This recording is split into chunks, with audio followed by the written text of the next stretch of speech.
Hi there. Welcome to the Health Analytic Insights podcast. This podcast is all about creating a community of like-minded individuals who are passionate about the field of health informatics. I hope to share information and advice in topics such as health analytics, digital health, biomedical engineering, and data visualization in healthcare. And in exchange, I would love to hear from you, dear listener, about your experience and interest in this field. You can drop me a line at healthanaliticinsights@gmail.com, and this email, along with any references discussed during this podcast, will be listed in the show notes below. If this resonates with you, don't forget to follow and subscribe to this podcast, as I'll be releasing new episodes bi-weekly. Before we jump into the episode, this month of September, we are celebrating 1 whole year since the Health Analytic Insight podcast began. I'm so grateful for anyone who listens and has gained value from this podcast. I've learned so much from the members of this community, and I get a lot of joy when I get your feedback via emails and reviews. I started this podcast during the pandemic as a way to escape the current climate, and I can't wait to continue this journey into the future.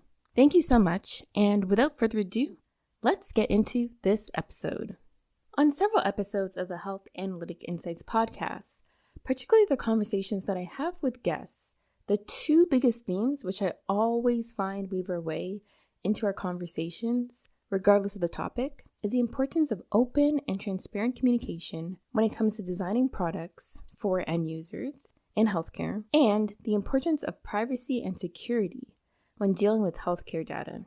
So in this episode, it's time to stop beating around the bush and let's dive directly into this topic of why data governance is important in healthcare, and specifically why it's key in advancing the health informatics field.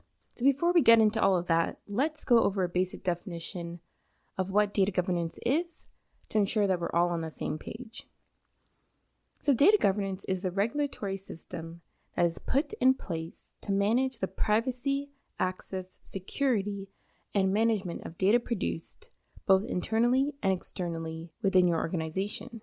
And now some might ask, who benefits or who loses when a data governance policy is put in place within an organization? And I would argue that everyone wins when it comes to having a strong data governance policy. Although some might inquire about the loss of creativity when it comes to having these boundaries put in place, but I would argue that having these boundaries in place allows for creative solutions that are not at risk for being completely shut down or stalled if a breach occurs. Also, healthcare data can be messy, especially if it comes from multiple sources such as the EHR, labs, healthcare claims, etc. And having systems in place to standardize the data can be integral to the success of applying more advanced analytical tools such as machine learning algorithms. We have to remember when it comes to greater interoperability, which is driven by data governance, it's not just the ability to share between different data sources within an organization, but it's also the ability to share data between healthcare organizations themselves. So without a strong data governance policy in place, again, this will make standardization of the data key. Trying to share data between organizations can result in privacy and security issues. And with the ability to share these common data sets between organizations, it's important to reduce redundancy and duplication of the data and the need for continuous cleaning, because that can cause analysts a lot of time just cleaning the data and getting it into the right format instead of time spent on analyzing the data and driving health outcomes for patients overall. So I think one of the great things about data governance is that it matters for everyone, regardless of your role in the healthcare organization. Everyone can practice some aspect of data governance. For instance, you can educate yourself about external government regulations, such as the Personal Health Information Protection Act, which is what we have here in Ontario, and it outlines how healthcare data is shared and many other regulations, so you can at least get an understanding of some of the key principles.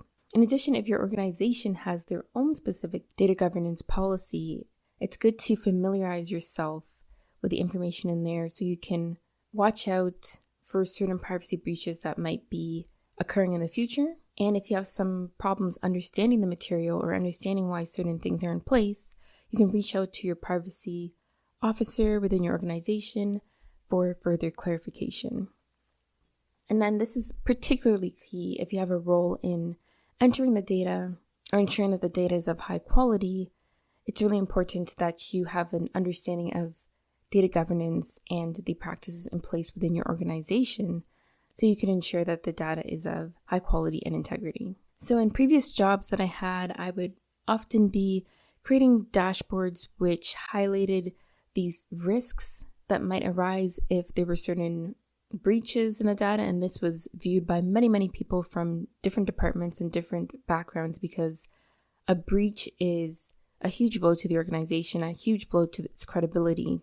Especially a healthcare organization, there is a different level of trust that individuals put when it comes to healthcare organizations and how they handle patient data. So of course, no organization is 100% secure from privacy or security breaches, and we are currently seeing a rising attack against hospitals and other healthcare organizations during the pandemic just because of the move to telemedicine. And there's so many different types of data, financial, geographical data that is housed within hospitals and healthcare organizations. A strong data governance can help to mitigate this by having policies where people have access to the data on a need-to-know basis. If you remember in several podcast episodes ago, I talked about a hospital clerk who was exposing maternal data from new mothers to RESP companies, which are education saving plan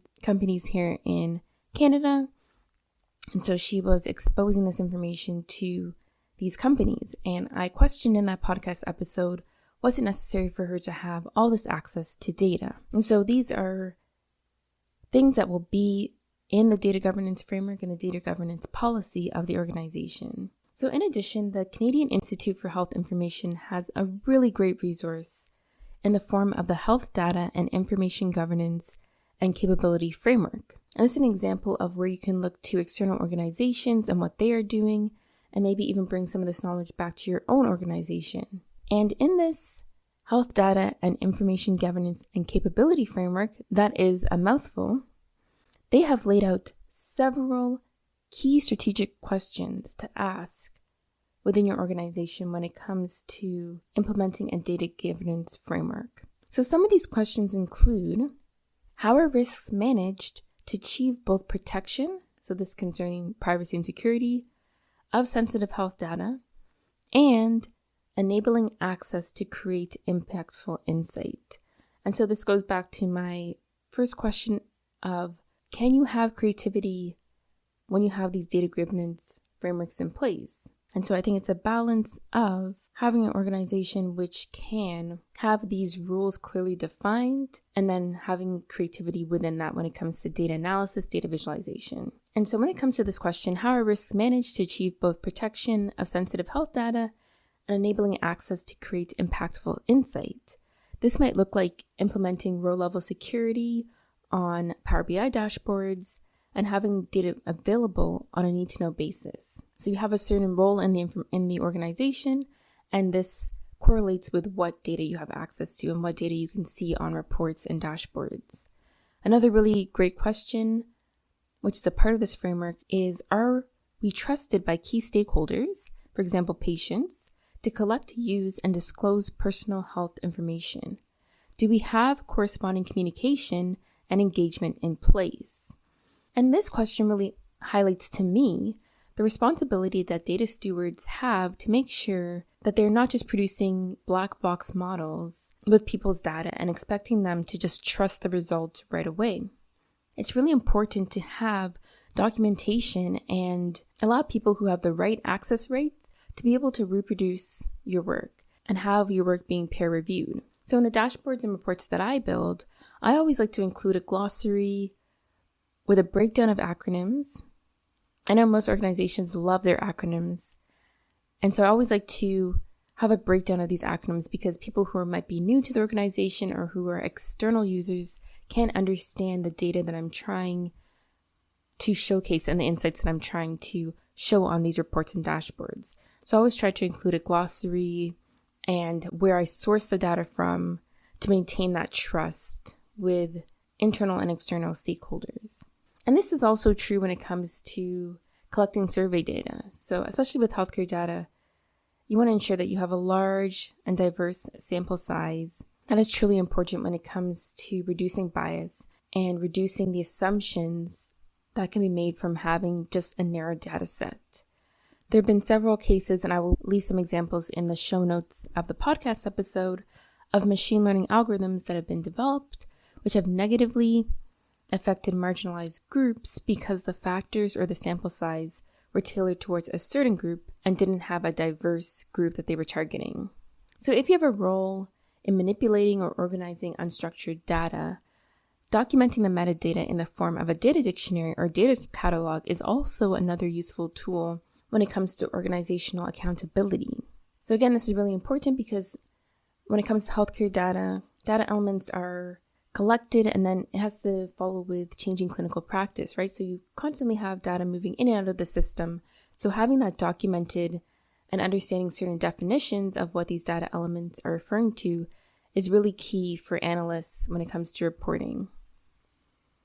And watch for a future episode where I will break down some of these commonly used terms in the business intelligence field and the health informatics field when it comes to, data steward, data lakes, data this, data that. It can be really confusing. So I will break down those terms in a future episode. So back to the original topic. Since everyone, I believe, has a role in ensuring that the healthcare data in their organization is of high quality and is secure and is not at risk for privacy breaches, I believe multiple stakeholders should be able to voice their opinion when it comes to contributing to this data framework that will be implemented within the organization.